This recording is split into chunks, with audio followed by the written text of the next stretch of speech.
बल्लारी नाला काँक्रिटीकरण करण्याचा जो प्रस्ताव सरकारला पाठवलेला आहे अनेक वर्षापासून प्रलंबित आहे.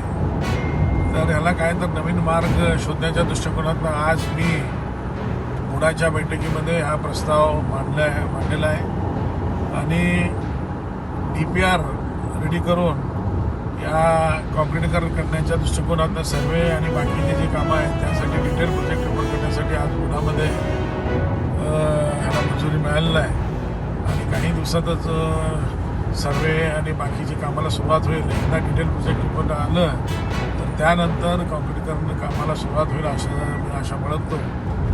आणि या सर्वे करत असताना आणि इतर करताना शेतकरी जे बांधव आहेत त्यांचं सहकार पाहिजे आणि या भागातील शेतकऱ्यांना संपर्क करून त्यांना विश्वासात घेऊनच हे काम करण्यात येईल.